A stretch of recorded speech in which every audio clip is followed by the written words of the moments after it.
Kalau kau pacaran, nak semua itu. Semua indah-indah. Mau tidur, bang jangan lupa berdoa ya. Itu sebelum dinikahi. Sudah nikahi, macam-macam keluar semua aslinya. Waktu dipacari, tabe endi, hati-hati. Ada batu deh, itu waktu dipacari. Sekali sudah dari istri, tahan tuh kakinya. Di mana kau simpan matamu goblok?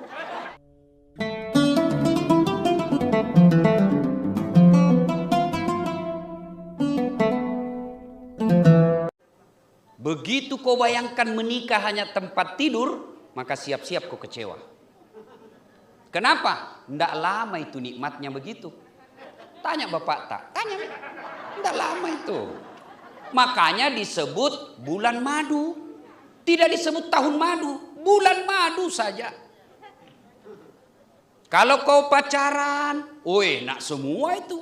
Semua indah-indah. Mau tidur, bang jangan lupa berdoa ya. Itu sebelum dinikahi. Sudah nikahi, macam-macam keluar semua aslinya. Waktu dipacari, tabe endi, hati-hati. Ada batu deh, itu waktu dipacari. Sekali sudah dari istri, tahan tuh kakinya. Di mana kau simpan matamu goblok? Itu, maka siaplah kalian menghadapi masalah. Jangankan kita manusia milenial seperti Adinda, Nabi aja kurang apa Nabi ibadahnya? Kurang apa cintanya Allah kepada Nabi? Nabi Isra Mi'raj bukan Nabi yang pertama salam, Allah dulu yang bersalam kepada Nabi karena cintanya Allah. Assalamu alayka ayyuhan nabiyyu wa rahmatullahi wa barakatuh. Itu cintanya Allah kepada Nabi. Tapi apakah Nabi tidak ada masalah rumah tangga? Penuh dengan masalah.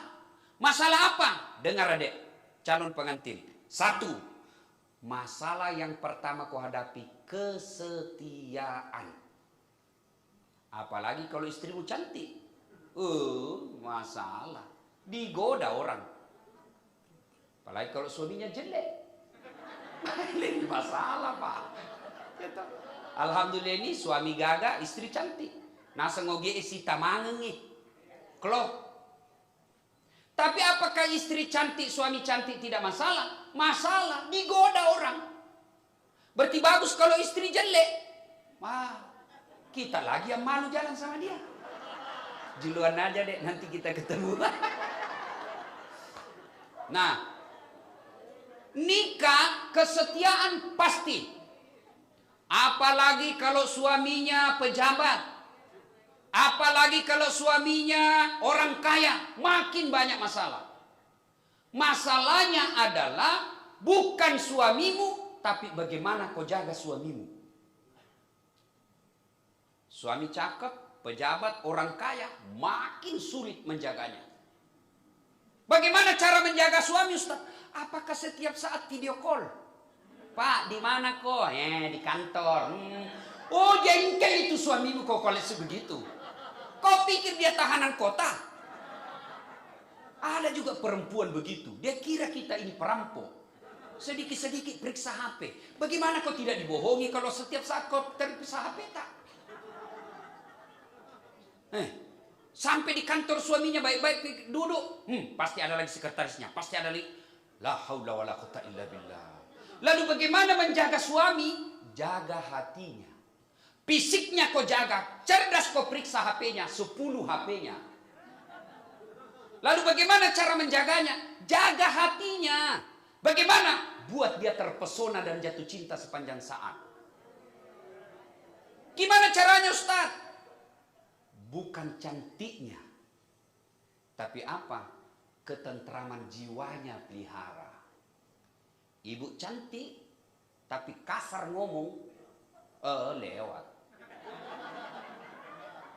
Jangan ketawa, saya serius ini bu. Lalu bagaimana kalau saya mau jaga suamiku Ustaz? Saya khawatir dia di tempat mana. Jangan kau tanya kamu di mana. Nggak mau itu laki-laki. Apalagi orang Bugis. Nggak senang itu kalau mau pergi ditanya. Pacila kalakai. Coba itu tradisi kita orang Bugis. Kalau mau pergi kerja ditanya sama istrinya. Kalau kega, pacila kalakai mana nih? Iya, lalu gimana caranya? Telepon tidak ditanya, tapi apa? Pak, jangan menghalalkan segala cara. Bapak ini peluang maksiat, tapi jangan cemas, saya di rumah mendoakan Bapak. Pak, rezeki sudah ditentukan. Bukan bagaimana kita bekerja, tapi bagaimana kita mencari ridha Allah.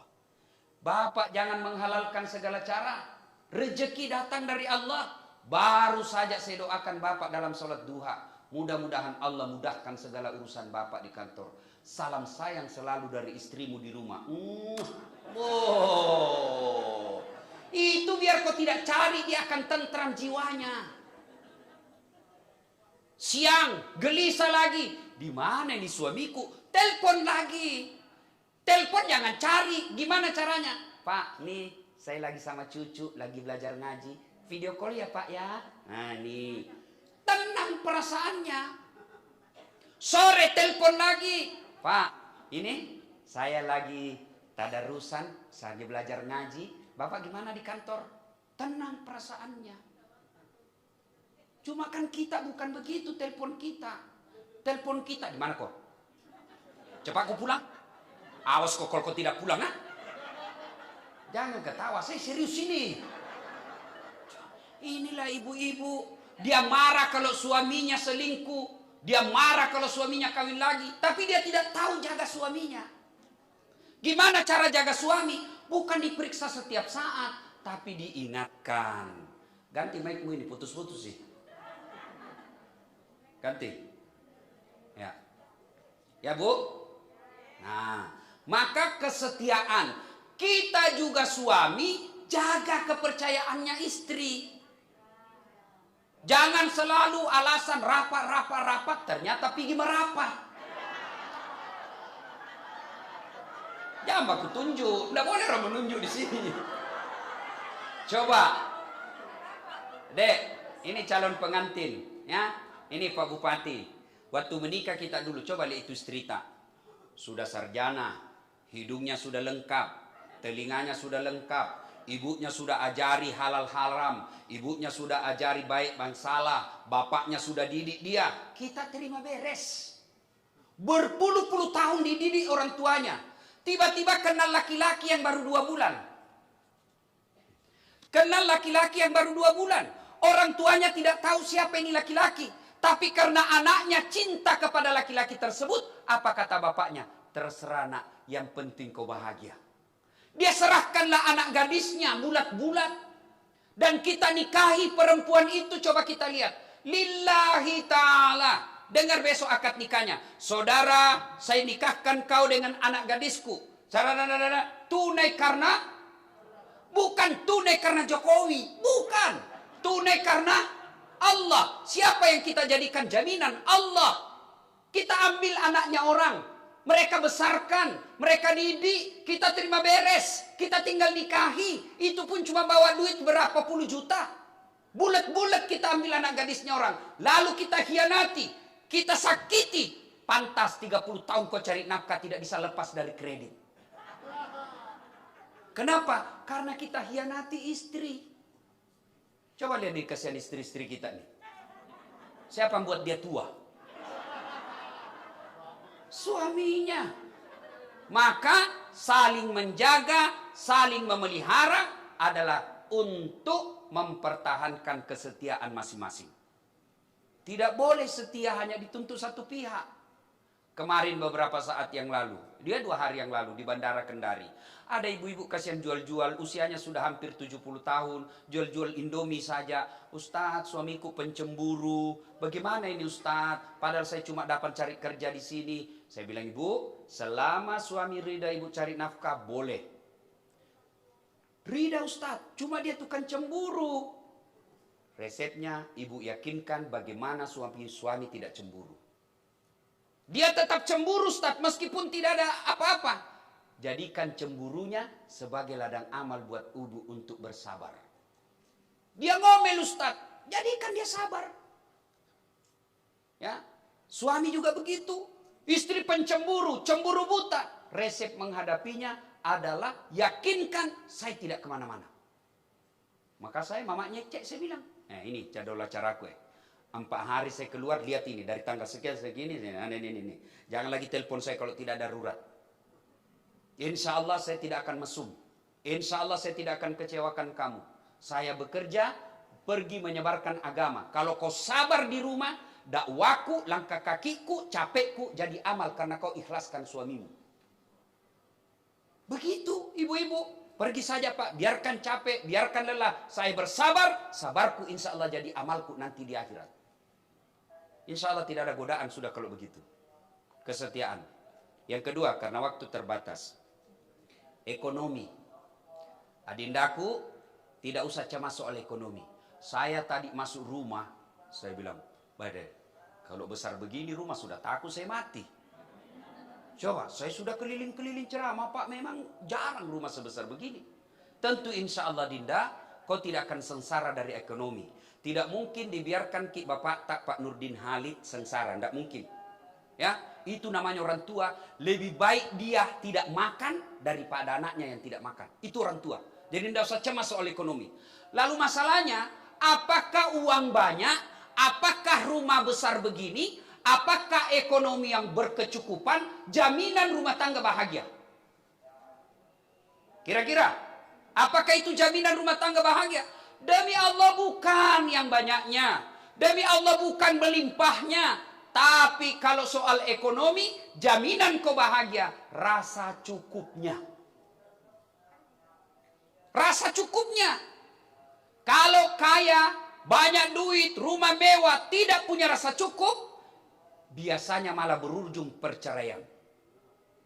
Kalau uang banyak membuat rumah tangga tangguh, maka tidak ada rumah orang kaya yang bercerai. Tapi pelajaran kita lihat berapa banyak orang kaya, miliarder, pejabat tinggi, tokoh masyarakat, tidak ada bahagia anak-anaknya. Kenapa? Karena dia tidak pernah merasa cukup. Jadi resep soal ekonomi, rasa cukup. Mana prakteknya? Contoh aja ini ya. Kalau gaji suami cuma 5 juta, sabun mandimu jangan macam-macam. Kan ibu-ibu sekarang modern, Pak. Lain sabun mukanya, lain sabun keteknya, lain sabun Nah saya sabun cole aja sudah semua ini sudah satu badan. Lain lagi samponya, lain kondisionernya, lain pelicinnya. Gajinya suamimu 5 juta. Pasti kau menderita. Ya. Ini yang membuat kita miskin. Tidak merasa cukup. Kalau suamimu gajinya cuma 5 juta, nggak usah kau pakai HP yang 4 kameranya. Kau mau apa 4 kameranya? Nah 1 di suamimu. Kecuali 4 istri ya, 4 kameranya. Istri pertama kamera 1, istri kedua kamera 2. Ya cuma 1 istri ngapain 4 kamera? Jangan ketawa, saya serius ini Bu. Mau lagi contoh yang namanya tidak mensyukuri. Ya, tidak pernah merasa cukup. Coba lihat lagi. Gajinya suaminya cuma 5 juta. Lagi merintis dia berumah tangga. Pak, belikan saya kasihan jilbab. Ya namanya suami, ya dibelikanlah jilbab. Sudah punya jilbab, selesai masalahnya. Muncul masalah baru. Pak, masa jilbabku tidak sesuai warnanya tasku? Muncul beli tas. Sudah beli tas, selesai. Nah bilang, masa jilbab sama tas tidak serasi dengan sepatu? Muncul lagi, beli lagi sepatu. Sudah dilengkapi semua. Nah bilang, masa cuma 1 pasang setiap pengantin itu terus saya pakai? Coba. Inilah yang disebut tidak merasa cukup. Rasulullah, Bapak Ibu, itu rumahnya Nabi Bu. Kalau baca kisahnya itu, riwayat hidup Nabi yang dikarang oleh Muhammad Haikal, itu rumahnya Nabi kalau beliau berdiri, kepalanya Nabi tersantuk di langit-langit rumahnya. Kalau beliau sholat tahajud bersama Aisyah, itu kakinya Nabi digili-gili oleh anunya Aisyah. Kenapa? Karena menyentuh kepalanya Aisyah. Begitu kecilnya kamarnya Nabi. Tapi begitu kecil kamarnya, beliau selalu mengucapkan baiti jannati, rumahku laksana surga bagiku. Ada orang mobil melimpah, mobilnya harga miliaran, bukan 1 unit, beberapa unit. Kamarnya mewah, tapi kok kenapa tidak pernah kebahagiaan dalam rumah tangga? Kenapa? Karena bukan memang uang yang banyak menjadi kebahagiaan, tapi rasa cukup. Yang ketiga masalah dalam rumah tangga. Penyatuan dua keluarga. Pak Nurdin Halid punya keluarga besar. Calon Baisan punya keluarga besar. Menyatukannya bukan pekerjaan gampang. Untuk menyatukannya ini bukan pekerjaan gampang. Apalagi dua suku yang berbeda. Bugis ketemu Padang. Oh susah itu Pak. Satu Bugis boros, satu Padang iri. Enggak, susah itu ketemunya Pak. Iya? Iya toh?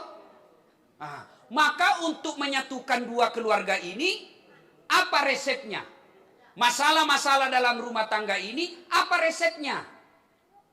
Dasat ada masalahmu. Bapak Nurdin Halid ada masalah. Allah tidak mengatakan, Pak Nurdin Halid ada masalah, jadi ketua umum Golkar dulu. Tidak. Dasat ada masalahmu, kau jadi ketua MUI dulu. Tidak. Allah cuma minta dua. Ista'inu bis-sabri was-salah. Sabar, sabar, sabar. Perbaiki solatmu, saya yang selesaikan masalahmu. Apakah orang solat tidak ada masalahnya? Ada masalahnya. Cuma kalau dia solat, Allah yang bantu selesaikan. Kalau Allah yang bantu selesaikan, kecil punya anak. Mana bisa punya anak sudah tua istrinya, itu kata kita. Tapi kalau Allah yang mau, kecil buat Allah. Mana bisa pergi haji, dia cuma pegawai honor, itu kata manusia. Kalau Allah dia kasih jalan. Orang yang sholat dalam rumah tangganya, bukan tidak ada masalahnya. Ada juga masalahnya, cuma Allah yang bantu selesaikan masalahnya. Apa resepnya menghadapi masalah rumah tangga? Ilmu pertama sabar. Tidak adalah kalah ilmu sabar. Biar dia profesor doktor, biar dia pengusaha sukses, biar dia tinggi jabatannya. Tapi kalau tidak punya kesabaran, rumah tangganya tidak akan bahagia. Dapat istri tukang ngomel. Tidak ada kalah ilmu sabar. Sabar. Karena memang begitu perempuan. Dijelaskan satu, tangkisannya 10. Begitu memang fitrahnya perempuan, ngoceh. Karena kalau dia tidak pernah ngoceh, perlu bawa konsultasi. Ada kelainan itu kalau ada perempuan tidak suka ngoceh. Memang sudah begitu fitrahnya. Maka Nabi katakan, itu perempuan gampang sekali masuk surga. Kalau dia mampu kendalikan mulutnya, gampang dia masuk surga. Maka rumus menghadapi, adek nanti dapat istri, rumus menghadapi kalau istri ngomel, sabar. Bagaimana itu sabar? Diam. Apalagi kalau dia sudah bilang pokoknya, diam aku saja. Tidak masuk media kalnya itu, diam saja. Saya biasa kalau marah-marah, sudah sayang, sudah masih marah, saya buka baju baru saya joget. Berhenti dia marah Pak. Tapi kalau ego masuk, saya yang anak bangsawan, saya yang kaya, saya yang pejabat, saya yang punya duit, dia saya ingat, saya ambil gini, nasa ngogi utok mu iko, witte ite mau pendek derajatmu, tiba-tiba kau mengatur saya. Oh setan itu sudah ngomong begitu. Maka ngomelnya dia jadikan ladang amal buat sabar. Begitu juga ibu. Kalau suami tukang marah, suami kasar ngomong, jadikan kasarnya sebagai amal. Gimana caranya? Sabar. Tidak ada sudah kalah itu ilmu sabar. Nah, yang berikutnya, cara menghadapi masalah ini. Setelah tingkatkan kesabaran, apalagi? Perbaiki sholat. Kenapa ya rumah tangga saya tidak pernah bahagia? Sudah punya anak, rumah bagus, punya jabatan. Kok rasa-rasanya saya tidak punya suami. Rasanya kok tidak ada istri saya. Tidak usah cari kambing hitam. Tidak usah konsul kiri kanan. Lebih baik periksa sholatnya.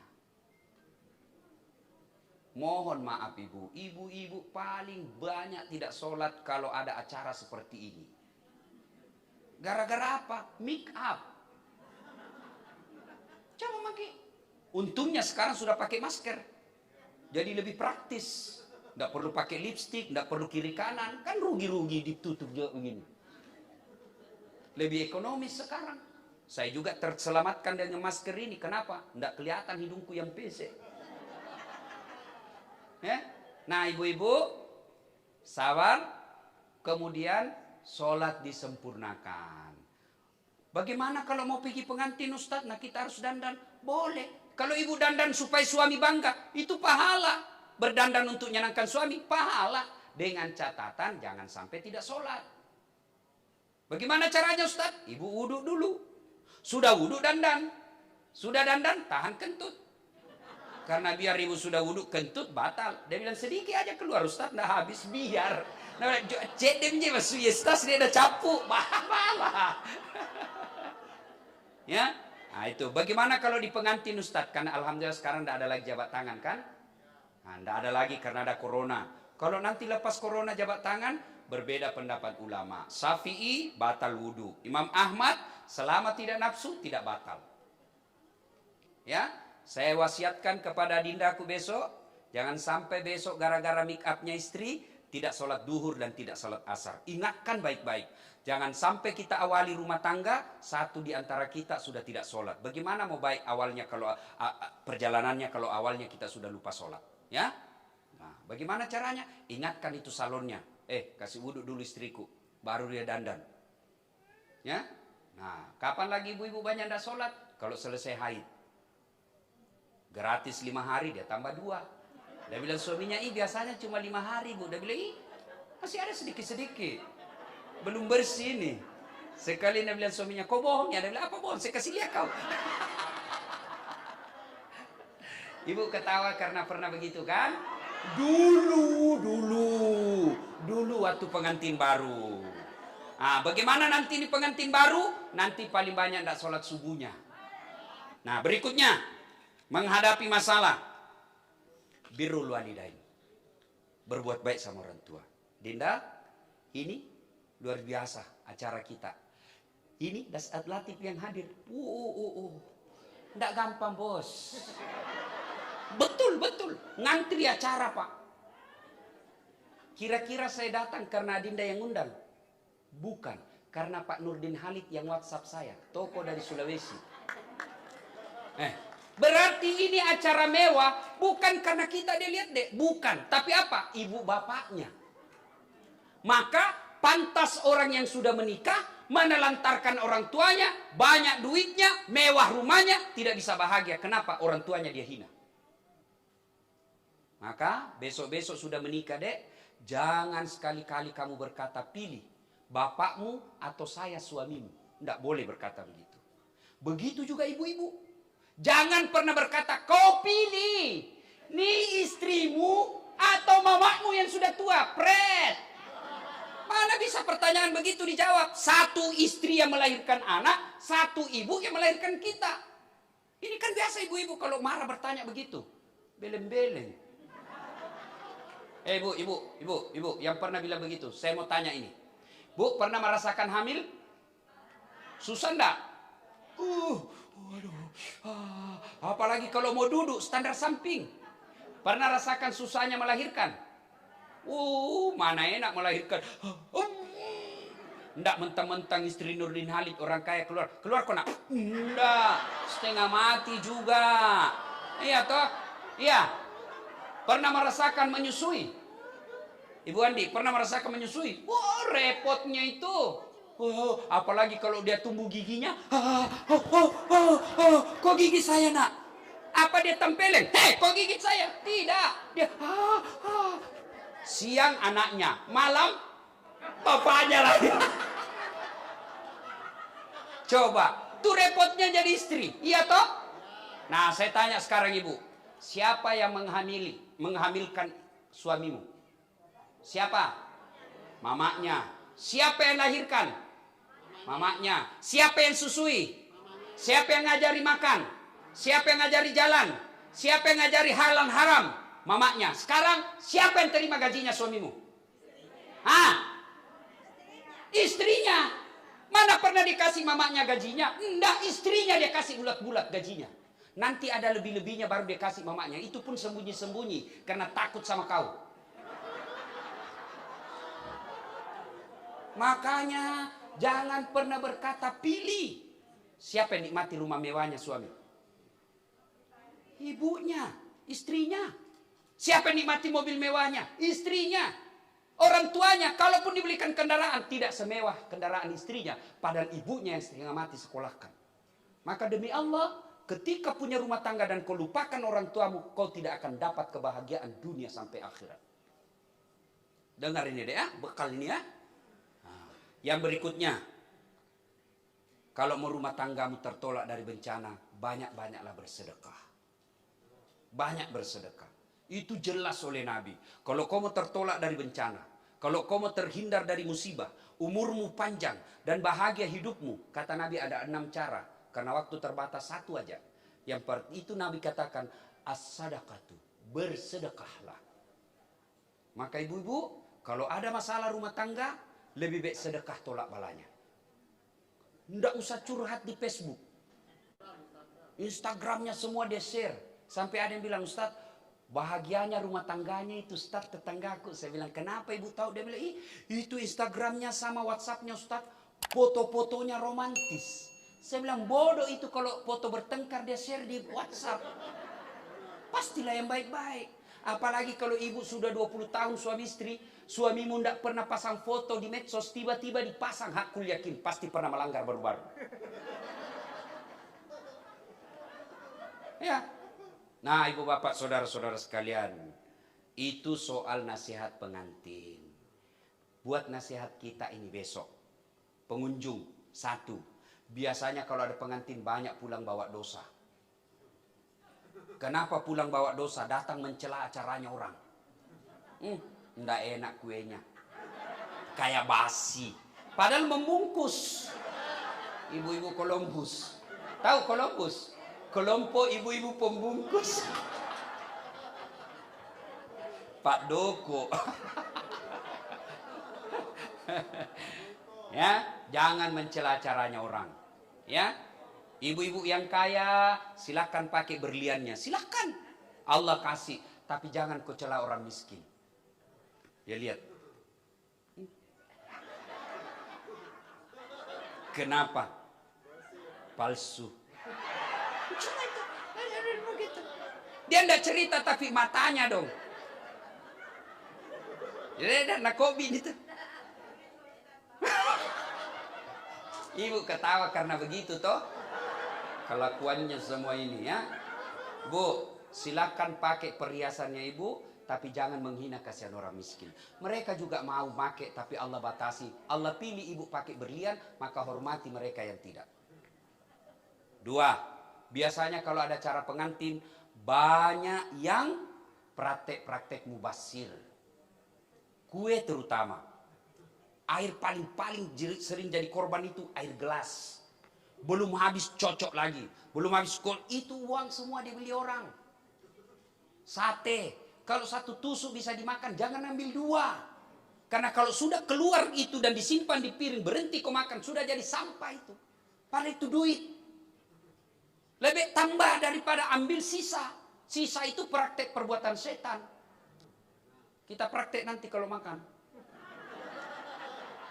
Ya. Yang ketiga, biasanya kalau ada acara begini banyak yang tidak sholat. Tolong nanti ini, tolong ibu-ibu terutama, sholat ibu. Jangan sampai acaranya orang tidak berkah gara-gara tamunya tidak sholat. Yang keempat, biasanya kalau ada acara begini banyak tersinggung pulang. Kenapa dia tersinggung pulang? Merasa tidak dilayani dengan baik. Mana kasihan Pak Nurdin Halid bisa tamunya dihormati, dilayani semua. Ini ratusan tamu. Dia pulanglah ke Bone. Dia namanya lo beting. Gak mau lagi saya ke sana. Setengah mati saya perjalanan ke sana. Pesawat, pakai beli baju baru lagi. Nggak kena kamera. Gara-gara syuting nggak leceh. Ya. Nah, ibu bapak saudara-saudara sekalian, ini acara pengantin. Sekarang buat akikah. Ya. Sudah menikah nanti, Dek. Berikutnya sudah menikah, ada anak Allah kasih. Maka kewajiban orang tua yang pertama kasih nama. Ini nama sekali, baik sekali namanya. Luar biasa. Ya, saya baru tahu ternyata bapaknya anaknya Pak Rudianto Asapa. Setelah saya baca, ini pentingnya ada nama orang tua di belakang. Ada kesalahan kita orang Islam ikut gaya Eropa. Sudah menikah, namanya suami di belakang itu haram. Tetap namanya bapak. Kan biasa, sudah menikah, nama misalnya istri saya namanya Naura Sidkia. Sudah menikah biasanya dia ganti Naura Sidkia Dasat. Berarti anakku ini. Enggak, boleh ada suami di belakang namanya, tetapi namanya Naura Sidkia, suaminya, istrinya Dasat Latif. Boleh. Ada di situ istrinya Dasat Latif. Naura Sidkia, istrinya Dasat Latif. Boleh. Supaya orang jelas bahwa Dasat Latif istrinya ini. Coba, lahir istri saya namanya Naura Sidkia. Anak saya kasih nama Naura Nasira. Bapak mamanya Naura Sidkia Nasrun. Saya, anakku Naura Nasira Dasat. Ya begitu. Jangan sudah menikah langsung nama suami. Salah itu, haram hukumnya mengubah nasab kita. 2. Kasih nama yang baik. Nama itu adalah doa. Ketika namanya perempuan kasih nama mutmainnah, artinya jiwa yang tenang. Setiap orang panggil, oh mutmainnah, orang doakan, wahai kau jiwa yang tenang. Berikutnya nafkah. Nafkah tidak usah cemas. Siapa sangka Pak Nurdin Halid punya rumah seperti ini sekarang?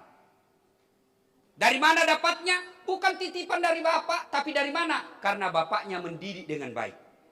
Karena kalau didik anak dengan baik, tidak usah cemas soal isi perut. Jangankan kita manusia, sarjana, punya kaki, punya tangan, punya mata, cicak. Dijamin rezekinya oleh Allah. Tahu cicak, Ibu? Tahu? Apa dia makan itu cicak? Hah? Apa? Masuk akal enggak? Satu terbang, satu cuma di dinding, jalan. Tapi Allah Maha Kaya. Apa lagu kita waktu kecil? Cicak-cicak di dinding, diam-diam merayap. Datang seekor nyamuk. Nyamuk yang datang. Tidak dikatakan lagu cicak lompat ke nyamuk. Tidak dapat dia, kasihan. Patah-patah kakinya. Allah yang jamin rezekinya. Itu enaknya lagu-lagu zaman dulu. Kita waktu kecil kan lagunya lagu begitu. Kalau sekarang lagunya anak-anak apa? Pikiranku tak dapat ku mengerti. Kaki di kepala, kepala di kaki. Pantas kodongo.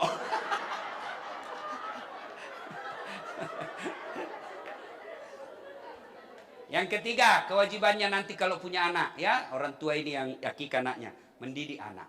Silakan Bapak baca psikologi pendidikan, silakan baca riset dari Australia, Amerika, Afrika, silakan. Tapi keliru kalau mendidik anak tidak membuka Al-Quran. Allah titipkan satu surah, metode dan tata cara mendidik anak, yaitu surah Luqman. Baca itu, jelas di situ poin-poinnya. Satu, anak diajari dengan la tusyrik billah, jangan kau serikatkan Allah. Maka segini ini anak-anak kecil-kecil begini kan, dia senang dengar lagu. Maka ajari lagu Islam dengan lagu. Tuhan saya Allah, Allah Tuhan saya. Kalau bukan Allah, bukan Tuhan saya. Dari lagu kita tahu akidah. Nah, ibu bapak saudara-saudara sekalian, dan pada akhirnya semua ini bisa terwujud kalau kita dapat hidayah dari Allah Subhanahu wa ta'ala. Bagaimana cara memperoleh hidayah? Harus kita jemput, harus kita minta, dan itulah kekuatan doa. Maka nanti selesai menikah, ada masalah, banyak-banyaklah berdoa. Dan doa paling mustajab adalah ketika kita sujud terakhir dalam sholat. Alhamdulillah ini semua ibu-ibu rajin berdoa. Bahkan dalam 1 jam dengar ceramah ini banyak doanya. Tapi sayang 1000 sayang, doanya di status. Ya Allah lindungi suamiku. Pergi suaminya, ya Allah rahmati pekerjaannya. Tapi di mana statusnya? Sibuknya itu Tuhan membaca statusmu. Maka berdoa ketika selesai sholat. Dan berdoa itu Dinda tidak harus pakai bahasa Arab. Boleh berdoa dengan bahasa kita masing-masing. Ya Allah rahmati rumah tanggaku. Ya Allah bahagiakan rumah tanggaku. Ya Allah lindungi keluargaku. Boleh berdoa begitu. Tapi demi Allah, doa tidak diijabah tanpa sholat. Karena sholat adalah kunci dari semua kebaikan kita. Demikian, mudah-mudahan ada manfaat. Terima kasih atas segala perhatian. Mohon maaf atas kekurangan. Mari kita tutup ini dengan bersama-sama berdoa. Mudah-mudahan acara ini berkah. Dan keluarga pengantin insya Allah diberkahi keturunan yang soleh dan soleha. Dan keluarga besar sahibul bait dikumpulkan di akhirat. Kita bersama dengan Rasulullah minum di air telaga Al-Kautsar. Amin. A'udzubillahi minasyaitonirrajim. Bismillahirrahmanirrahim.